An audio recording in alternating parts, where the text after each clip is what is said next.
र हामीहरूले पढिरहेको सब्जेक्टको नाम चाहिँ सबैलाई थाहा छ, भिजुअल प्रोग्रामिङ। र युनिट फर्स्ट छ हामीहरूको इन्ट्रोडक्सन भनेर। र यसमा चाहिँ हामीहरूले अगाडिको क्लासमा डट नेटको इन्ट्रोडक्सन पढेको थियौँ। र त्यस्तै गरेर डट नेटको मेन कम्पोनेन्ट्सहरू के हुन्छन् भनेर, जस्तो चाहिँ फर्स्टमा छ कमन ल्याङ्ग्वेज रन टाइम अथवा चाहिँ सिएलआर। र यसले चाहिँ हामीहरूको प्रोग्राम अथवा चाहिँ कोडलाई रन गर्नको लागि चाहिने सबै कुराहरू प्रोभाइड गर्छ। र त्यस्तै गरेर नेक्स्ट थियो हामीहरूको फ्रेम क्लास लाइब्रेरी, र जसमा चाहिँ हामीहरूको इनबिल्ड क्लासहरूको लाइब्रेरीहरू कन्टेन गरेकोलाई चाहिँ हामीहरू फ्रेमवर्क क्लास लाइब्रेरी भन्छ, जसलाई चाहिँ सर्ट फर्ममा एफसिएल पनि भन्न सकिन्छ। र त्यस्तै गरेर हिजो हामीहरूले एडभान्टेजेस अफ डट नेट फ्रेमवर्कको केही पोइन्टहरू डिस्कस गरेको थियौँ है। र हामीहरू चाहिँ आज पनि फेरि त्यही एडभान्टेजेस अफ डट नेट फ्रेमवर्कहरू चाहिँ डिटेलमा पढ्न गइरहेछौँ। र डट नेट फ्रेमवर्क भनेको चाहिँ लगभग हामीहरूले पढिसक्यो। डट नेट फ्रेमवर्क भनेको चाहिँ एउटा प्लेटफर्म, र जसमा चाहिँ हामीहरू विभिन्न प्रकारको एप्लिकेसनहरू, जस्तो चाहिँ मोबाइल एप्लिकेसन भयो, त्यस्तै गरेर वेब एप्लिकेसनहरू भयो, डेस्कटप एप्लिकेसनहरू भयो, क्लाउड कम्प्युटिङ भयो, त्यस्तै गरेर नेटवर्किङ भयो, अन्य पनि विभिन्न प्रकारको एप्लिकेसनहरू अथवा चाहिँ सफ्टवेयरहरू चाहिँ डिजाइन गर्न सक्छौँ। र डट नेटको एडभान्टेजेसको फर्स्ट पोइन्टमा छ अब्जेक्ट ओरिएन्टेड भनेर। र यदि कुनै प्रोग्रामिङ ल्याङ्ग्वेज अब्जेक्ट ओरिएन्टेड छ भनेपछि चाहिँ त्यो त्यसको एडभान्टेजेस हुने भयो। र त्यस्तै गरेर कुनै प्रोग्रामिङ ल्याङ्ग्वेज प्रोसिड्युरल छ भनेपछि चाहिँ त्यो चाहिँ डिसएडभान्टेज हुने भयो है। र किनभने चाहिँ अब्जेक्ट ओरिएन्टेडले चाहिँ बढी फिचरहरू सपोर्ट गर्छ, र प्रोसिड्युरलले चाहिँ कम फिचरहरू सपोर्ट गर्छ। र अब्जेक्ट ओरिएन्टेडमा छ everything that you see in the .NET framework is an object. It is same for what you write within the framework. This means that you get a powerful tool to not just access but also control your apps. This also makes it simpler for you to respond the recurring events.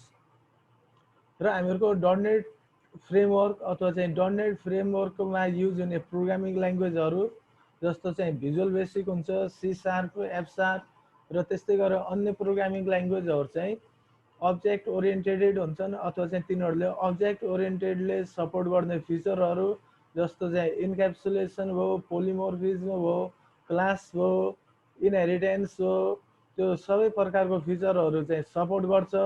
र dot net फ्रेमवर्कमा चाहिँ हामीहरू जुन कुरालाई use गर्छौँ अथवा चाहिँ जे कुरा देख्छौँ त्यसलाई चाहिँ एउटा अब्जेक्टको रूपमा चाहिँ हामीहरूले हेर्नुपर्ने हुन्छ। र त्यस्तै गरेर नेक्स्ट एडभान्टेजेस छ केचिङ सिस्टम, अथवा चाहिँ डट नेटमा युज हुने केचिङ सिस्टम चाहिँ हामीहरूको एक्सट्रिमली रोबोस्ट अथवा चाहिँ एक्सट्रिमली फास्ट हुन्छ, र जसले गर्दा चाहिँ हामीहरू हाम्रो प्रोग्रामहरू फास्ट लेख्न सक्छौँ, अथवा चाहिँ हामीहरूको प्रोग्रामहरूलाई कम्पाइल गर्नको लागि, रन गर्नको लागि चाहिँ लेस टाइम चाहिन्छ। र त्यस्तै गरेर डट नेट फ्रेमवर्कको प्रोग्रामिङ ल्याङ्ग्वेजहरू हामीहरूलाई युज गर्नको लागि इजी हुन्छ है। इजी मेन्टेनेन्स भनेर। र यसमा छ pages with dot net are extremely simple to write and maintain. This is because the source code and HTML are both together. In addition to that, the source code executes on the server. What does this mean? This makes your web pages more powerful and flexible. र हामीहरूको चाहिँ dot नेटमा लेखेको पेजेसहरू अथवा चाहिँ dot नेटले support गर्ने programming ल्याङ्ग्वेजहरू जुन हुन्छन् तिनीहरूलाई चाहिँ मेन्टेन गर्नको लागि इजी हुन्छन्, र त्यस्तै गरेर सिम्पल हुन्छन्। र डट नेटमा चाहिँ हामीहरू सोर्स कोडहरू भयो, र त्यस्तै गरेर एचटिएमएल कोडहरूलाई चाहिँ सँगै एउटै ठाउँमा चाहिँ हामीहरू राख्न सक्छौँ है। र यसमा चाहिँ सोर्स कोड भन्नाले चाहिँ त्यस्तो प्रकारको कोडहरू जुन चाहिँ सर्भर कम्प्युटरमा गएर एक्जिक्युट हुन्छ। र तिमीहरूलाई थाहा छ एचटिएमएल कोडहरू चाहिँ हामीहरूको क्लाइन्ट कम्प्युटरमा एक्जिक्युट हुने हो, र सोर्स कोडहरू चाहिँ हामीहरूको सर्भर कम्प्युटरमा एक्जिक्युट हुने हो। र त्यो दुइटै सोर्स कोड र त्यस्तै गरेर HTML लाई चाहिँ हामीहरू एउटै ठाउँमा राख्न सक्छौं र त्यस्तै गरेर इन एडिसन टु दैट र त्यस्तै गरेर सोर्स कोड चाहिँ हामीहरूको लोकल कम्प्युटरमा एक्जिक्युट नभएर हामीहरूको सर्भर कम्प्युटरमा चाहिँ एक्जिक्युट हुन्छ है र तिमीहरूलाई थाहा होला HTML भनेको चाहिँ हामीहरूको क्लाइन्ट साइड स्क्रिप्टिङ ल्याङ्ग्वेज र .NET ले सपोर्ट गर्ने VB अथवा चाहिँ C# भनेको चाहिँ हामीहरूको सर्भर साइड स्क्रिप्टिङ ल्याङ्ग्वेजहरू हुन्छन् है र त्यही भएर चाहिँ हामीहरूको लेखेको सोर्स कोडहरू चाहिँ सर्भरमा एक्जिक्युट हुन्छन् र यसले चाहिँ वेब पेजहरूलाई मोर पावरफुल र त्यस्तै गरेर फ्लेक्सिबल बनाउँछन् र सर्भर कम्प्युटरमा एक्जिक्युट भयो भने चाहिँ हामीहरूको कोडहरू पावरफुल हुने भयो र त्यस्तै गरेर फ्लेक्सिबल पनि हुने भयो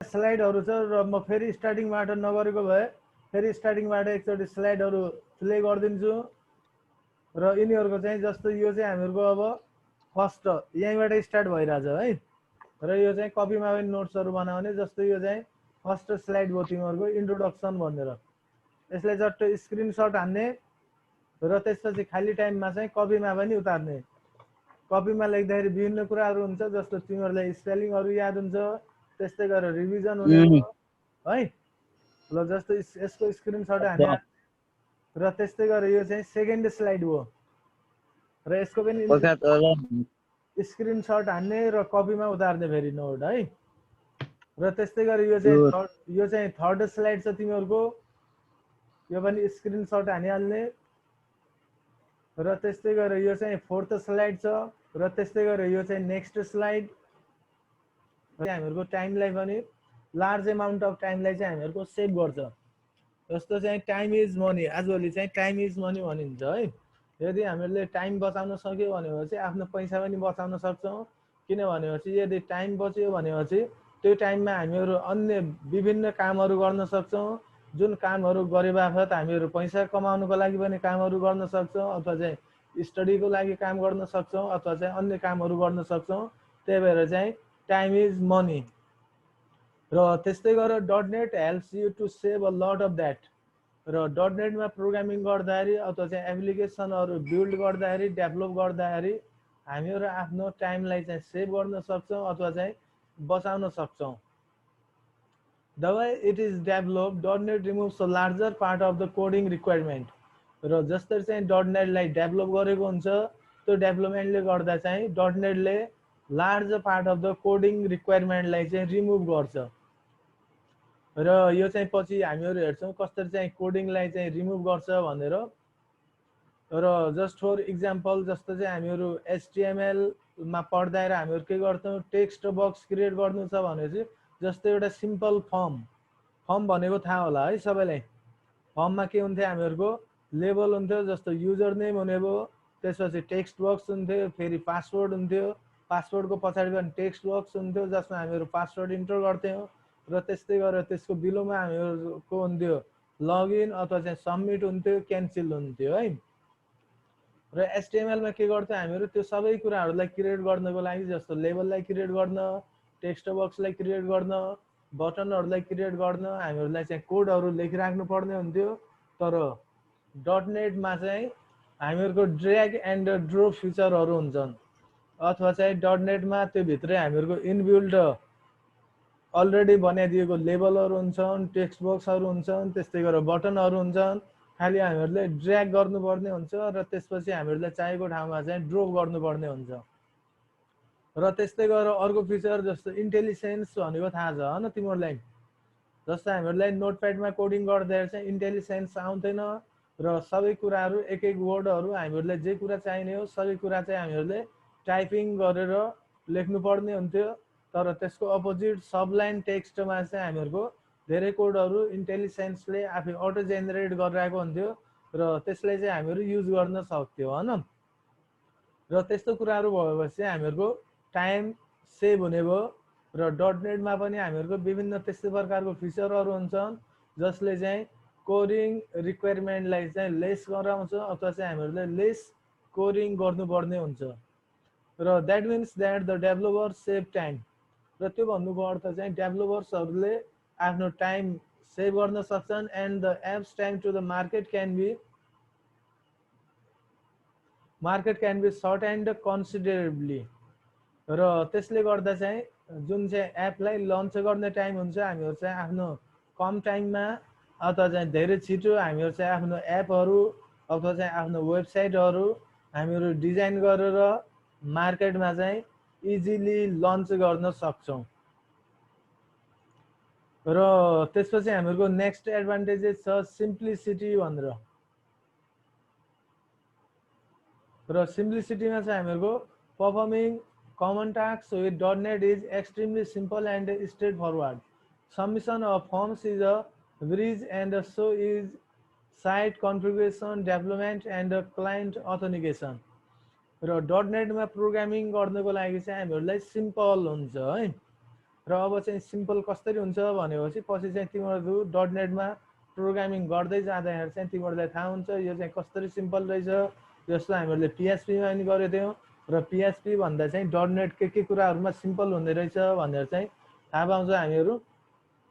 र जस्तो performing common task with .NET is extremely simple and straight forward. जस्तो कमन टास्कहरू पर्फर्म गर्नको लागि चाहिँ हामीहरूको सिम्पल हुन्छ र स्ट्रेट फरवर्ड भनेको चाहिँ सेम मेथड अथवा चाहिँ सेम प्रोसेसहरू हुन्छ। जस्तो मैले अगाडि पनि तिमीहरूलाई इक्जाम्पल दिएँ। जस्तो कमन टास्क भनेको चाहिँ हामीहरूलाई फर्महरू धेरै ठाउँमा चाहिएको हुन्छन् युजर डाटाहरूलाई सबमिट गर्नको लागि, त्यस्तै गरेर भ्यालिडेसन गर्नको लागि हामीहरूलाई फर्महरू रिक्वायर्ड हुन्छन्। र त्यस्तो प्रकारको फर्महरू क्रिएट गर्नको लागि हामीहरूसँग इजी फिचर हुन्छ जस्तो चाहिँ ड्र्याग एन्ड ड्रोप। एउटा ठाउँबाट ड्र्याग गर्ने र त्यसपछि चाहिँ हामीहरूलाई चाहेको ठाउँमा चाहिँ ड्रोप गर्ने। र यहाँ पनि फर्मकै कुरा छ। Submission of form is a breeze and so is site configuration, development and client authentication. र मेन चाहिँ चाहिने हामीहरूलाई फर्म हुन्छ विभिन्न साइटहरू अथवा चाहिँ विभिन्न एप्लिकेसनहरूमा र तिनीहरूको कन्फिगरेसन गर्नको लागि, डेभलपमेन्ट गर्नको लागि र क्लाइन्टहरूलाई चाहिँ अथेन्टिकेट गर्नको लागि चाहिँ हामीहरूलाई इजी हुन्छ। र त्यस्तै गरेर नेक्स्ट चाहिँ हामीहरूको फिचर रिच अथवा चाहिँ .NET मा हामीहरूको .NET ले हामीहरूको धेरै फिचरहरूलाई सपोर्ट गर्छ। र जस्तो there are a range of features that can be explored by the developers in order to create powerful apps. र .NET मा चाहिँ हामीहरूको धेरै फिचरहरू हुन्छन् जसलाई चाहिँ डेभलपरहरूले एक्सप्लोर गर्न सक्छन् अथवा चाहिँ युज गर्न सक्छन्। र के को लागि युज गर्ने भनेपछि पावरफुल एप्लिकेसनहरूलाई क्रिएट गर्नको लागि। अब त्यो फिचरहरू के हुन्छन् भनेर चाहिँ जस्तो consider the case of rich tool box as also the designer in the visual studio. र फिचर रिच भन्नाले चाहिँ पछि हामीहरू .NET को प्रोग्रामिङ गर्नको लागि चाहिँ हामीहरू भिजुअल स्टुडियोको युज गर्छौँ है। भिजुअल स्टुडियोको युज गर्छौँ र भिजुअल स्टुडियोमा चाहिँ हामीहरूको के हुन्छ भनेपछि रिच टुल बक्स यहाँ भनिरहेको छ होइन।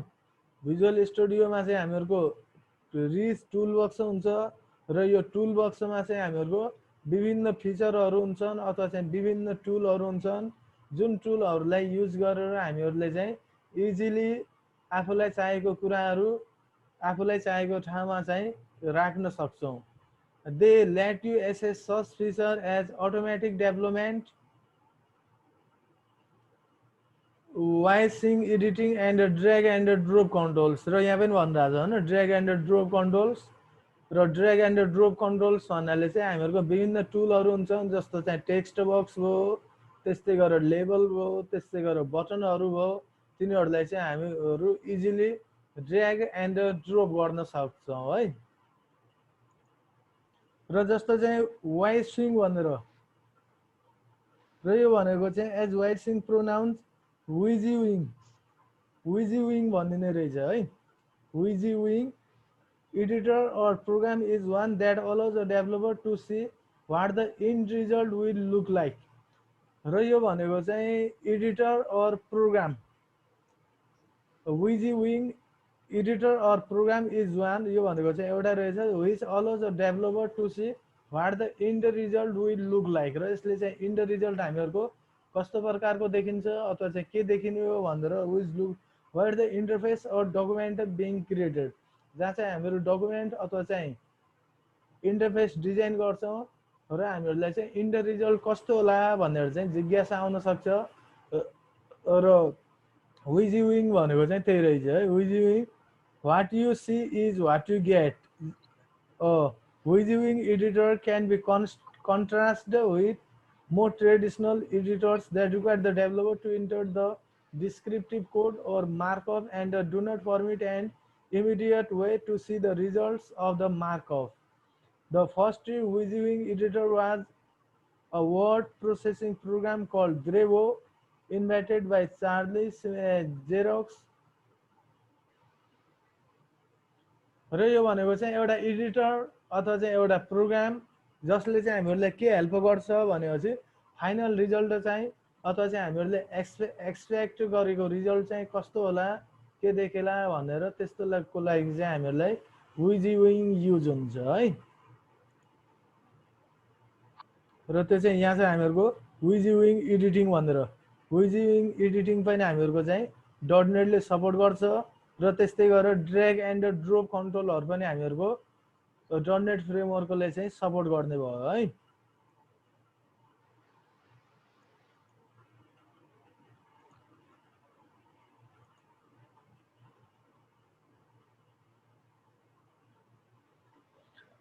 र त्यसपछि नेक्स्ट एडभान्टेजेस चाहिँ हामीहरूको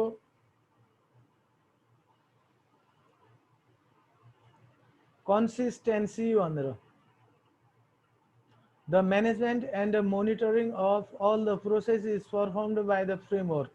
If one of the process is dead, a new process can be created just as easily. This lets your app consistently available for handling requests. र कन्सिस्टेन्टी भन्नाले चाहिँ कन्स्टेन्ट रहिरहने अथवा चाहिँ बीचमा एउटा कुराले काम नगर्यो भने सबै कोल्याप्स नहुने, एउटाले काम नगर्यो भने अरु कुराहरुले चाहिँ काम गरिरहेको छ भनेपछि त्यस्तोले चाहिँ हामीहरु कन्सिस्टेन्ट भन्छौं। र the management and monitoring of all the process is performed by the framework. र हामीहरुको चाहिँ सबै प्रोसेसहरुको म्यानेजमेन्ट र त्यस्तै गरेर तिनीहरुलाई मोनिटर गर्ने काम चाहिँ हामीहरुको डटनेट फ्रेमवर्कले गरिरहेको हुन्छ। र त्यस्तै गरेर यदि एउटा प्रोसेस डेड भयो अथवा चाहिँ कुनै एउटा प्रोसेस काम गरिरहेको छैन भनेपछि फ्रेमवर्कले चाहिँ हामीहरुको नयाँ प्रोसेस इजिली क्रिएट गर्न सक्छ र जस कारणले गर्दा चाहिँ हामीहरुको फ्रेमवर्क अथवा चाहिँ हामीहरुको एप्लिकेसन चाहिँ कन्सिस्टेन्ट हुन्छ है। This lets your app be consistently available for handling request. र यो फिचरले गर्दा चाहिँ हामीहरुको एपले अन्य रिक्वेस्टहरु कन्सिस्टेन्टली ह्यान्डल गर्न सक्छ है। र कन्सिस्टेन्सी भन्नाले चाहिँ सिम्पली यदि हामीहरुको एप चाहिँ एउटा काम गरेन भनेपछि त्यति बेला चाहिँ कोल्याप्स हुँदैन अथवा चाहिँ त्यति बेला चाहिँ कुनै पनि कामहरु नगर्ने हुँदैन। र यदि त्यस्तो नगर्ने भयो भने चाहिँ हामीहरु हाम्रो एपलाई अथवा चाहिँ हामीले डिजाइन गरेको सफ्टवेयरलाई चाहिँ हामीहरु कन्सिस्टेन्ट छ भनेर भन्न सक्छौं है। यदि एउटा कुरामा खराबी आयो भने डटनेटमा डेभलप गरेको एपहरुले चाहिँ अन्य कुराहरुलाई चाहिँ इजिली ह्यान्डल गर्न सक्छन्। र त्यस्तै गरेर नेक्स्ट चाहिँ हामीहरुको monitoring. Finally, .NET also stands for its automatic monitoring. It will promptly notice any problems like infinite loops, memory leaks, etc. Not just this, it will also destroy these activities automatically and restart itself. र त्यस्तै गरेर finally चाहिँ .NET चाहिँ हामीहरुको automatic monitoring गर्छ है। Automatic monitoring र monitoring के कुरामा गर्छ भनेपछि जस्तो हामीहरुले लेखेको प्रोग्रामहरुमा के एररहरु आइराछ कि अथवा चाहिँ हामीहरुले युज गरेको मेमोरीहरु लिकेज भइराछ कि अथवा चाहिँ अन्य केही कुराहरुले चाहिँ एकआपसमा कन्फ्लिक्टहरु प्रोड्युस गरिराछ कि त्यस्तो कुराहरुलाई चाहिँ हामीहरुको .NET फ्रेमवर्कलाई चाहिँ इजिली मोनिटरिङ गर्छ है। र त्यस्तै गरेर अर्को नेक्स्ट चाहिँ हामीहरुको एडभान्टेजेस सकियो र त्यसपछि अब भोलि हामीहरु .NET को चाहिँ युजेजहरु पढ्छ है। युजेज मुस्किलै छ है। अब अरूको भन्दा पनि आफ्नो चिन्ता गर्ने है, अरूले पढुन् नपढुन् आफूले पढ्नु पर्यो। ल आजको लागि हुन्छ गरौँ र भोलि चाहिँ सबै 8:30 बजे चाहिँ प्रेजेन्ट भयो